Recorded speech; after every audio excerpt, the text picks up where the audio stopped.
Well, Reza Aslan was a Christian but converted back to the faith of his forefathers. It's Islam.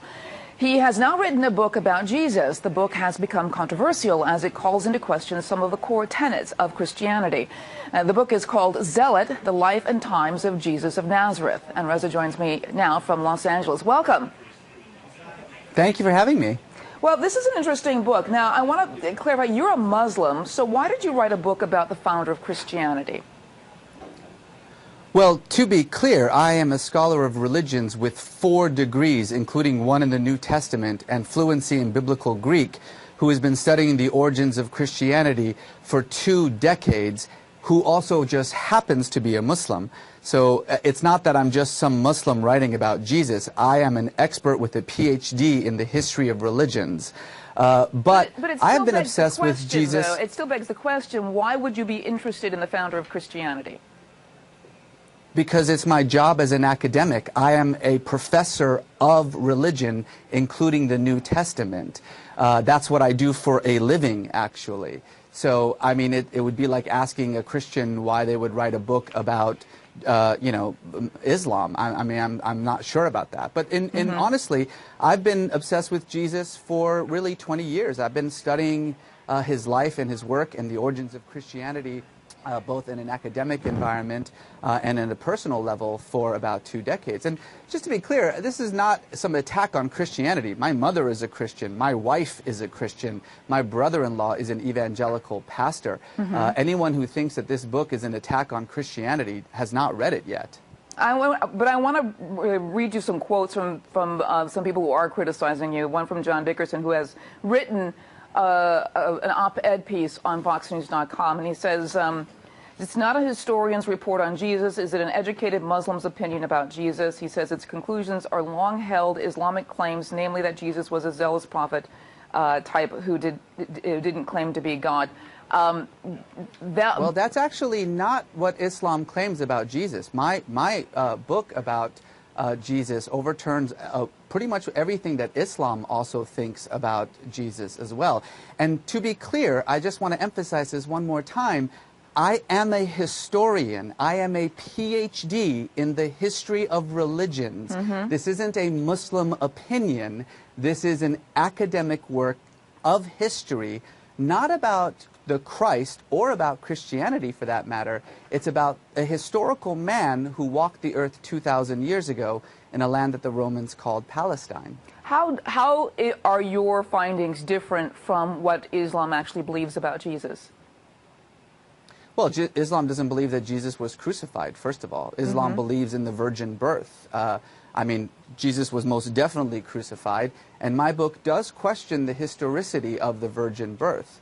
So again, I mean, I know that we've mentioned this 3 times now. I'm not sure what my faith happens to do with my 20 years of academic study of the New Testament.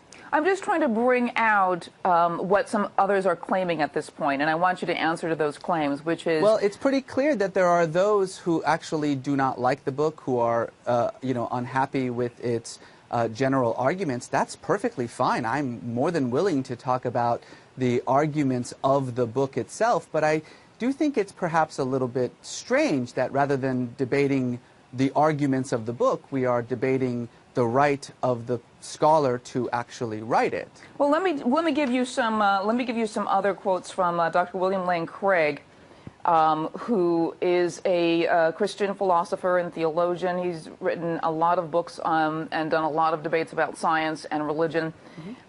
He said Reza Aslan merely repeats bygone claims about the historical Jesus that have since been abandoned and refuted. What do you say to that? Well, I would disagree. I have 100 pages of notes and about 1,000 books that I use in my discussions. And of course, in any scholarly discussion of Jesus, as with any scholarly discussion of any ancient figure, there are going to be widespread differences. But my 100 pages of endnotes cites every scholar who disagrees with me and every scholar who agrees with me. And I would suggest that anyone who wants to actually comment on the argument of the book read not just the book, but the endnotes, and to figure out where my scholarly argument about Jesus comes from. And I'm sure you're going to find people who disagree with me. Right, exactly. What are your... we're not talking about just people who disagree with you. Scholars, many scholars disagree with you as well. But I want to get to the heart of... I want to get to the heart of, like, what are your conclusions about Jesus? Well, my conclusions about Jesus start by placing him in the world in which he lived. So I start with one fundamental truth that everyone agrees on with Jesus, and that was that he was crucified. You have to understand that crucifixion in first century Palestine was a punishment that Rome reserved exclusively for crimes against the state, like sedition or rebellion, treason, or insurrection. The thieves who were crucified alongside Jesus were not thieves. The Greek word lestis means bandit. And bandit was the most common term in Jesus' time for an insurrectionist.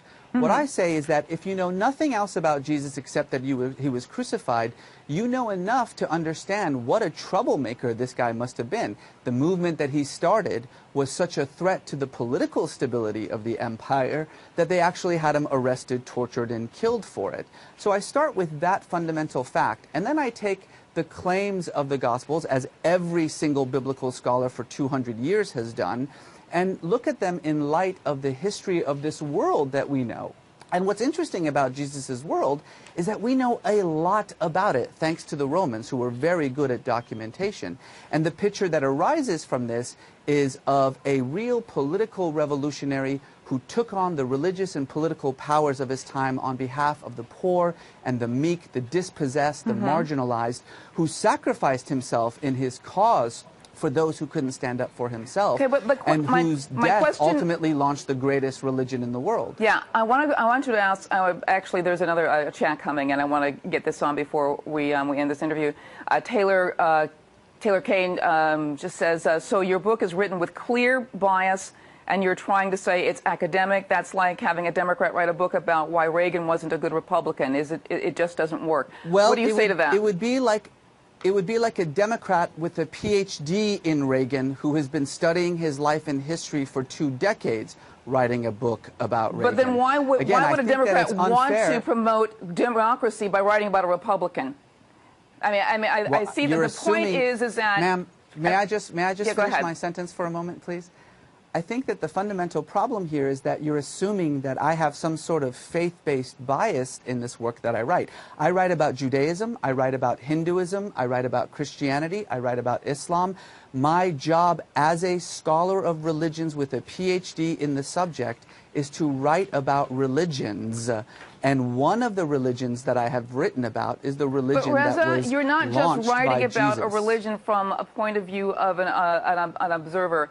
I mean, the thing about it is that you're promoting yourself as a scholar, and I've interviewed scholars who have written books on the resurrection, on the real Jesus, and who are looking at the same information that you're saying. To say that your information is somehow different from theirs is really not being honest here.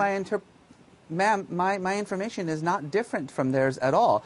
I'm afraid that it sounds like you haven't actually read my book or seen what I've said about the resurrection or about Jesus or about his claims. I think you might be surprised in what I say.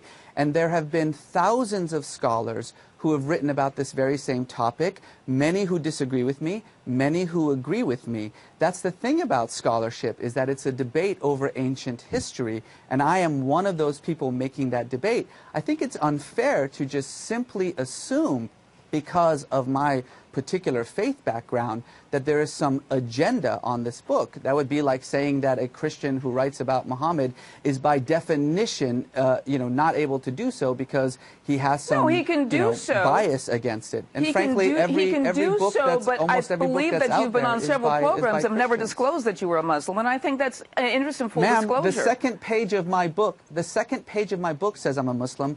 Every single interview I have ever done on TV or on print says I'm a Muslim. You may not be familiar with me, but I'm actually quite a prominent Muslim thinker in the United States. I've written a number of books about Islam. It's just simply incorrect to say that media isn't saying that I'm a Muslim. I would actually encourage you to actually try to find media that doesn't mention my biography, which, by the way, again, is on the second page of the book. All right, Reza, I want to thank you very much for coming on. The book is called Zealot, The Life and Times of Jesus of Nazareth. I want to thank you for coming on a Spirited Debate. Thank you.